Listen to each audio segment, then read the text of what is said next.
Bienvenue sur Rise Above, le podcast, une présentation de Boîte Créative Focus et de EPN Nutrition. Donc, tu as ton code promo OLINI15 pour tes suppléments sur le site de EPN Nutrition. Puis pour Boîte Créative Focus, allez les suivre pour vos projets de design ou d'architecture sur leurs réseaux sociaux, Facebook ou Instagram. Je suis vraiment contente de pouvoir, grâce à leur aide à eux, tourner en studio Rise Above, parce que je crois profondément que c'est un podcast qui amène beaucoup de lumière dans la vie de plusieurs gens, juste avec des petits concepts simples que je peux vous partager puis mettre plus de, d'amour sur certains sujets des fois qui sont un petit peu plus tabous, qui sont mis en dessous du tapis ou que, tu sais, ils vont être nébuleux. Tu sais, des fois, ça aide. Ça fait juste comme aider. Puis, anyway, je me sens très, très chanceuse de pouvoir tourner ça. Je voulais vous le dire. Et encore plus chanceuse d'avoir autant d'écoute. Merci beaucoup. Sur ce, aujourd'hui, j'avais envie de plonger dans le monde du dating passé 40 ans. Ouh là là! Même relation et tout, OK? Pourquoi? Parce que, là, j'ai 40 ans, hein? Et j'accompagne beaucoup de gens en coaching de séduction. Et les gens que j'accompagne, ils ont entre 35, 40, 45. On s'en va dans ces eaux-là. J'en ai des plus jeunes aussi. Mais c'est tellement pas la même game.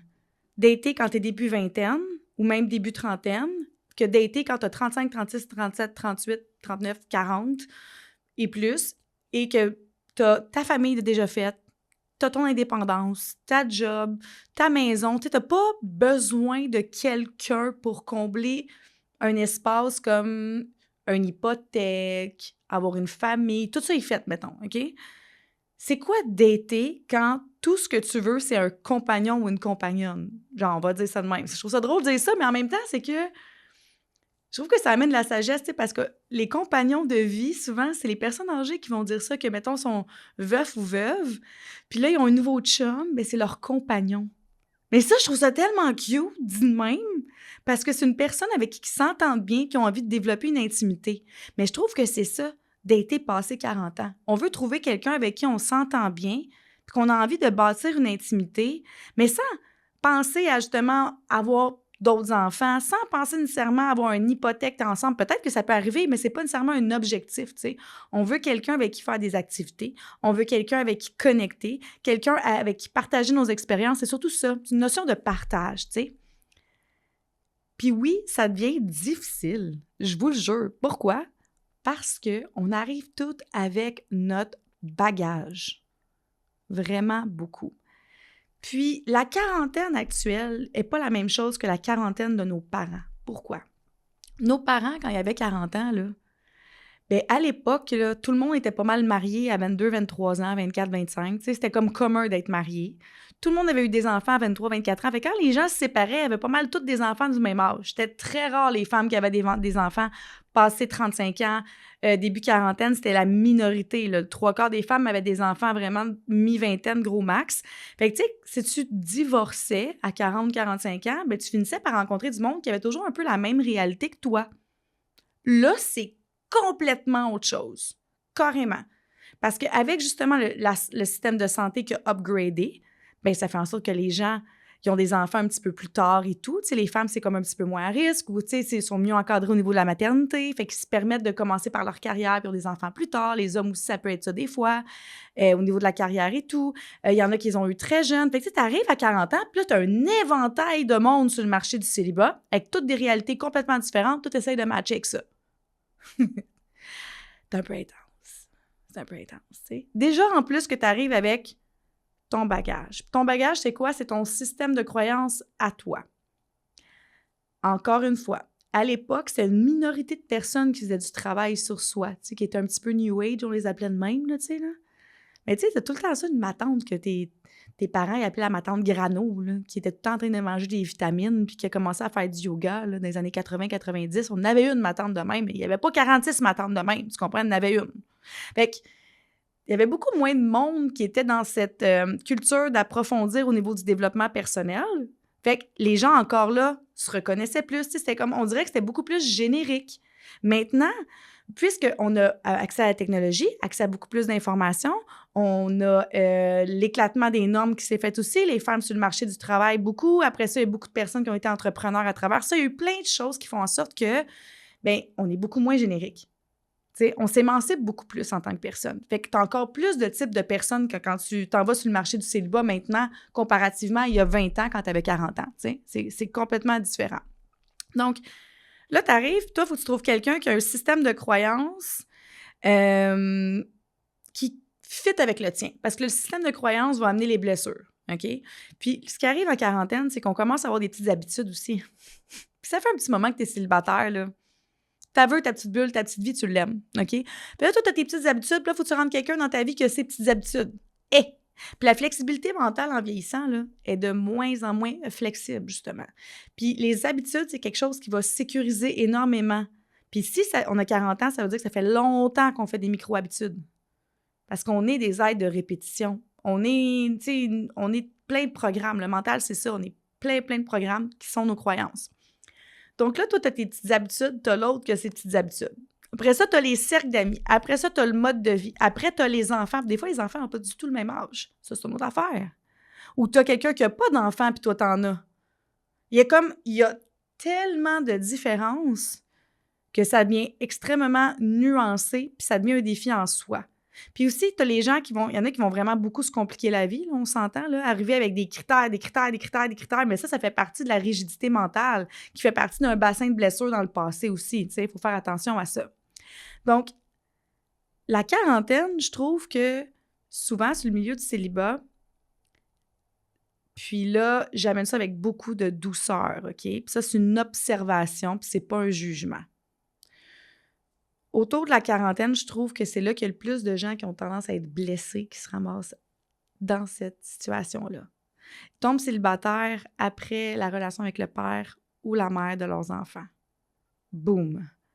Des gens qui ont été célibataires pendant 5-10 ans parce qu'ils ont eu des blessures avant ou quoi que ce soit, puis là, tout d'un coup, ils veulent être en couple, mais ils savent pas trop comment s'y prendre.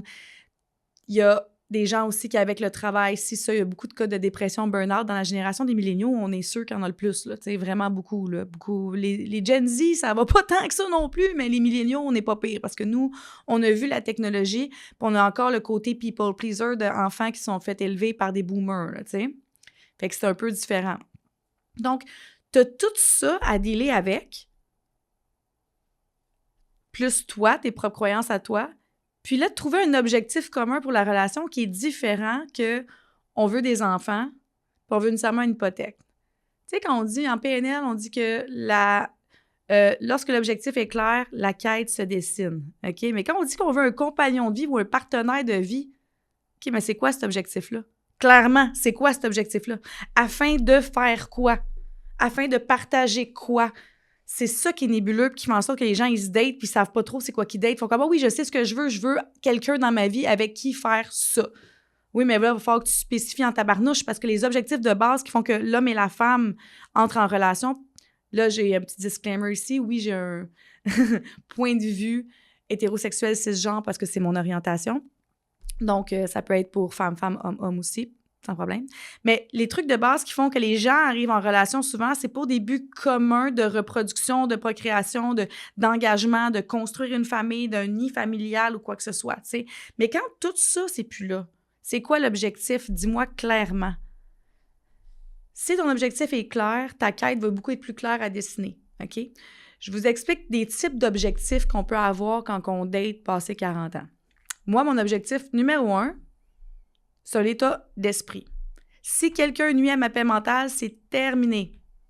Quelqu'un nuit à ma paix d'esprit, c'est terminé. Genre, c'est plate de même. Puis là, j'ai l'air d'être quelqu'un qui est tranchante puis qui laisse pas du tout de l'espace à, justement, quelque chose de négatif qui peut arriver dans la relation. Non. J'ai aucun problème à avoir des conflits en relation, ça peut arriver. Qu'il y a des petites zones de lumière, puis qu'il y a des zones d'ombre aussi. C'est parfait, c'est ça l'équilibre en relation. Qu'il y a des défis à surmonter, good. Mais nuire à la paix d'esprit, c'est d'avoir à gérer une blessure récurrente chez quelqu'un qui revient parce que l'autre personne n'a pas travaillé sur elle ou sur lui. Ça, c'est non pour moi. Ça ne fonctionne pas. C'est comme, je fais ça dans la vie, accompagner les gens. J'ai pas envie de passer 24/7 à gérer la blessure de l'autre personne devant moi. Je vais supporter, sauf que l'autre a besoin de faire du travail sur lui aussi. Parce que moi, j'en fais sur moi également. On me suit? Fait que ça va être le partage équitable que moi, je vais demander. Fait que moi, je demande une paix d'esprit, une affaire. Dans une relation, mon objectif aussi, c'est de bâtir. C'est de bâtir ensemble quelque chose de commun qui va nous permettre de vivre nos rêves à chacun. De bâtir une relation où est-ce qu'il y a un safe space qui s'installe puis qu'on peut se permettre d'être soi-même. Ça, c'est mon type d'objectif à moi. Ça a l'air d'être vague parce que oui, c'est basé sur les émotions, les états d'être et tout ça, mais en même temps, j'ai pas d'objectif que je veux un chalet avec quelqu'un. Je veux un chalet, c'est moi qui vais l'acheter. J'ai pas un objectif que je veux un 3e enfant. Non, j'en ai déjà 2. J'ai pas un objectif que j'ai besoin d'un chum pour build une business. M'a le faire. Fait que c'est ça. Fait que j'ai pas un objectif concret. J'ai un objectif d'état d'être que j'ai envie. OK? Donc, toi, si tu as passé 40 ans, ça peut être la même chose. Si tu es célibataire et tu as envie de dater, c'est quoi ton objectif? Comment tu as envie de te sentir? Qu'est-ce que tu as envie de partager profondément? Hein? Et aussi de visiter, c'est quoi les blessures que tu portes à l'intérieur de toi? Comment est-ce que tu peux aller travailler sur toi aussi avant d'aller sur le milieu du dating? Honnêtement, guys, la meilleure chose que je peux vous dire. Passer 40 ans, ceux qui n'ont pas travaillé leurs blessures, ça devient violent dans une relation, violent émotionnellement, violent physiquement, violent, tu sais, physiquement, je veux dire, j'espère que non, mais tu sais, surtout émotionnellement puis psychologiquement, si vous avez des blessures non travaillées, puis que vous les garochez dans la relation, parce que c'est sûr que ça va arriver, parce qu'une personne fait travailler nos triggers. Si tu n'es pas conscient de ça, puis tu ne les travailles pas en même temps, ça devient hyper violent, puis c'est là qu'on crée une génération encore plus blessée de gens célibataires qui ne sont pas capables de garder leur fréquentation et relations. OK? Il y a aussi quelque chose avec l'authenticité et la transparence. C'est hyper important. Il y a du monde qui ont de la misère avec ça, mais non. D'être clair avec ce que tu veux et ce que tu veux pas. Puis aussi la notion de vous donner du temps. Souvent, ce que je me rends compte, c'est que les gens de 40 ans, ils ont un besoin rushé tout de suite de mettre ça comme officiel, de déterminer ça, de terminer ça. Hey, 2 secondes. On peut-tu se donner le temps au temps? Voir si ensemble, nos 2 écosystèmes, ils fonctionnent. Puis ça prend vraiment du temps avant de voir si les 2 écosystèmes, ils fonctionnent aussi, tu sais. Et en même temps, on a besoin de prendre soin de notre écosystème. T'sais, c'est ça que je parlais il y a juste 3 minutes. Personnellement, moi, j'ai une blessure d'attachement évitant qui est due par peu d'affaires. On jasera une autre fois. Mais avec mon chum, présentement, la blessure d'évitement, je la ressens à pop de temps en temps. OK? Mais en même temps, je suis capable d'y en parler à lui parce qu'il y a le safe space pour m'encadrer, mais j'ai mon psy avec qui je travaille ça aussi. Parce que oui, elle émerge dans ma relation. Of course, c'est une blessure qui émerge en relation de couple. Pour moi, c'est ça, tu sais. Quand j'arrive dans un moment où ce que l'intimité est vraiment plus présente, que l'engagement y est là, moi, c'est là qu'elle fait comme « Salut! » Puis elle se manifeste, tu sais, mais je suis capable de la flaguer. Et je le nomme aussi à mon chum que quand je vais avoir tel comportement, je suis comme « Hey, là, je suis dedans, je suis vraiment désolée. » Je le rassure à travers ça. Je fais comme « C'est dur pour moi d'aller là, puis j'ai ces réactions-là. » Mais tu sais, lui, il va juste hold the space, puis il est capable de vraiment tenir cet espace-là. Pourquoi? Parce que je suis transparente et il sait que je travaille dessus. Je suis pas en train de dire « Hey, c'est mon évitement, je m'excuse, puis je reste dans mon évitement. » Non, je travaille dessus. Puis je travaille aussi à créer un pont avec lui à travers ça. Puis à le laisser s'exprimer, lui aussi, s'il trouve ça difficile. Là, j'ai l'air de dire que ça, comme si ma relation, on faisait juste essayer de travailler ma blessure, on n'est pas là pantoute, mais il y a des espaces qu'on est là, OK? Sauf que lui, pourquoi il reste là puis il est confortable là-dedans? Des fois, sûrement qu'il est un peu inconfortable, mais c'est parce qu'il voit bien que je travaille dessus, que je suis pas en train de faire comme « C'est ça, j'ai lu un livre sur les styles d'attachement, puis je t'ai évitante, fait que ça, c'est à cause de ça. » Voilà. Mais non. Ça, c'est non. On fait pas ça, OK? Donc, c'est pour ça que c'est important que tu prennes soin de ton écosystème. Quand tu dates après des grosses relations et tout, puis que tu recommences à vouloir te mettre dans une relation de couple, tu prends soin de ton écosystème, puis tu veux que l'autre prenne soin de son écosystème, puis après ça, vous voyez ensemble si les 2 fonctionnent. Ce qui arrive au début vingtaine, qu'on commence des relations, au début trentaine, mettons, après avoir fait des grosses études ou quoi que ce soit, puis c'est notre première, c'est que vous créez ensemble un écosystème. Mais quand on a déjà eu des grosses relations, qu'on a une séparation, ou qu'on a été célibataire longtemps, c'est vraiment ça. C'est que là, tu es rendu vraiment 2 écosystèmes complètement distincts. Puis là, tu veux les mettre ensemble pour voir si ça fonctionne. Mais il peut y avoir un débalancement de pH à un moment donné, OK? Puis c'est tout à fait normal. Mais les débalancements de pH, là, ça a besoin d'un petit peu de distance pour qu'on remarque qu'est-ce qui n'a pas fonctionné. Pas une coupure. C'est ça qui se passe en 2025. C'est que dès qu'il y a un débalancement de pH, les gens font comme Fuck that! C'est fini, c'est pas pour moi, c'est toxique. Hey, on est tous toxiques un moment donné, on va se le dire tout de suite, OK? On l'est toutes. J'en ai des fois des tempéraments puis comportements toxiques, I know. Puis je le nomme, quand je suis dedans, je fais comme « Oh my God! » Puis je m'excuse, moi, je me rattrape. Moi, je suis genre à faire comme « Ça, c'était tellement inconscient. » Mais genre, pas inconscient, genre je l'ai pas vu venir, non. J'étais pas dans ma grande conscience quand j'ai eu ce comportement-là, tu sais. Que ce soit des paroles ou des façons d'agir ou de réagir. Mais je le vois, puis tu sais, je suis capable de le nommer que je vais être là-dedans, tu sais. Mais c'est pour ça que c'est hyper important d'apprendre à se connaître, OK? Surtout quand on est rendu dans ces âges-là puis on date, parce que justement, nos zones de lumière, on les connaît bien. Puis c'est eux qu'on vante toujours en début de dating. C'est nos zones de lumière. C'est normal, on est en mode séduction, OK? On veut ça. Mais nos parties d'ombre, c'est important de les connaître aussi et de connaître leurs manifestations et de connaître leur chemin. OK? Parce que c'est ceux-là qui vont créer des petits débalancements de pH de temps en temps, ce que je parlais. C'est ceux-là. Puis quand je disais que c'est un défi en 2025 d'être capable de réaccorder ça, c'est parce qu'on a tellement des roches de dopamine et de la facilité directe, qu'on a une facilité à couper et à passer au prochain qui va nous laisser dans notre zone de lumière, puis on va voir juste la zone de lumière, puis quand on voit l'ombre arriver, on tasse tout ça. C'est ça qui se passe, tu sais. Tu le vois dans les sites de rencontres. Les sites de rencontres, là, les personnes que ça fait longtemps qu'ils sont célibataires, c'est toujours les mêmes et ils sont de retour sur les sites de rencontres à peu près aux 6, 7 à 8 mois. Et j'ai déjà été celle-là, OK? Fait que j'ai jamais jugé ça, là. Puis, c'est vraiment ça. Puis moi aussi, je l'ai vécu, là, ce côté-là, là, de la facilité de faire comme, OK, là, ça va, ça ne fit pas, justement, je parlais de ma paix d'esprit, mais mettons, je prenais mon comportement dans mon ombre. Ça nuit à ma paix d'esprit? Laisse faire. Mais je faisais ça dès que c'était un défi. Dès que mon style d'attachement était challengé, je prenais ça comme quelque chose qui nuit à ma paix d'esprit. Et là, je coupais ça. Hyper dans mon ego. Oui, il voulait me protéger d'avoir mal, protéger d'entrer dans une intimité qui pouvait peut-être me faire mal, comme les relations passées que j'avais eues. C'est tout ça, des intentions positives de couper direct. Mais maintenant, ces intentions positives-là sont optimisées aussi. Donc, ce qui font que ça devient négatif par la rapidité des sites de rencontres, puis de la façon qu'on a d'emmagasiner l'information rapidement, tu sais, puis d'avoir ces petits rushs de dopamine-là d'un swipe qui fait comme « Hey, une nouvelle personne me trouve vraiment nice ». Parce que, tu sais, travailler sur des zones d'ombre dans une relation, puis justement des zones d'ombre qui sont plus grandes des fois, parce que puisqu'on est plus vieux, on a notre paquet de croyances, fait que les résistances sont plus grandes, on a besoin de plus de choses à adapter dans la relation, OK? Mais ça fait une chute de dopamine parce que c'est pas le fun. Puis on est habitué d'être dans des rushs de dopamine constants, guys. Avec un vidéo TikTok, avec Instagram, avec les likes, tout ça, on est habitué d'être dans un rush de dopamine. Ça nuit tellement aux relations. Et les plus accros, guys, au téléphone cellulaire, c'est pas nos kids, c'est nous. C'est la génération 35-45. Surtout 40. C'est nous autres, là, qui est le plus accro. On le voit. Ceux qui regardent le plus le contenu, quand t'es créateur de contenu, souvent, c'est le monde de 40. C'est eux autres qui sont le plus sur TikTok et Instagram, là. C'est pas nos kids.